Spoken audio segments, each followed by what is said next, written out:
L'accusé a le droit de mentir. Voilà une phrase qui ressort souvent du procès du coup d'État de septembre 2015 et qui fait tressaillir plus d'un. Vu que tous aspirent à l'éclosion de la vérité, alors à quoi bon mentir? Mais d'abord, pourquoi les accusés ne prêtent pas serment à la barre? L'accusé ne prête pas serment parce que tout simplement il n'est pas obligé de contribuer à établir les charges qui pèsent contre lui. Les seules personnes au procès qui prêtent serment, ce sont les témoins. Et là encore, ce n'est même pas tous les témoins parce que les témoins qui ont un lien de parenté direct avec les accusés ou les parties civiles ne prêtent pas serment. Demander aux accusés de prêter serment avant de parler, c'est comme si on les contraignait.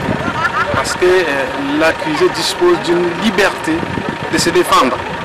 Alors, ce qu'il faut savoir, c'est que la première des choses, il a le droit de ne pas parler, donc de se taire. C'est une manière de se défendre. Maintenant, s'il décide de parler, soit il dit la vérité, c'est-à-dire ce qu'on attend de lui, soit il dit des choses qui ne sont pas vraies. Voilà. Et c'est lui qui organise sa défense. Parce que lui demander de prêter serment, c'est une contrainte, à mon avis. Si ne pas dire la vérité est considéré comme une stratégie de défense, alors la loi a-t-elle prévu des dispositions pour cela?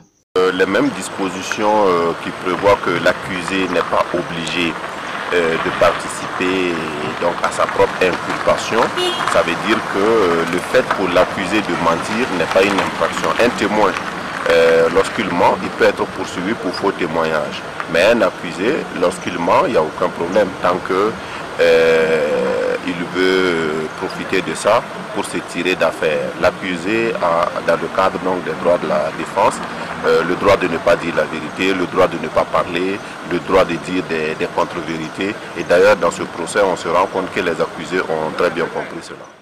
À l'opposé de Maître Guy Hervé Kam, Maître Baziemo Bali, avocat de la défense, prend l'avis inverse. Bon, il n'existe pas, à ma connaissance, je peux être limité, mais il n'existe pas, à ma connaissance, un droit consacré qu'on appelle le droit pour l'accusé de mentir. Non, je pense que c'est la conséquence qu'on tire de sa stratégie de défense. Parce qu'en réalité, ce qu'il faut savoir en matière pénale, c'est que l'accusé bénéficie d'une présomption d'innocence. Donc, il appartient à celui-là qui a des chefs d'accusation contre lui de les présenter et d'apporter les éléments de justification. Mais on ne peut pas demander à l'accusé lui-même d'apporter les éléments de sa condamnation ou de sa culpabilité. Non. Car cela ne tienne, vérité ou mensonge, silence ou déballage, selon l'avocat des parties civiles, il serait difficile pour les accusés d'être cohérents dans le mensonge. En plus, dit-il, le dossier pour confronter les inculpés ne se résume pas seulement aux déclarations. Le dossier, ce n'est pas seulement ce qui se dit à l'audience.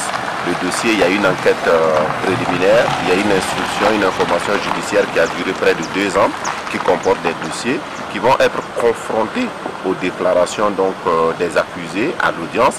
Et à partir de tout ça, forcément, la vérité va jaillir.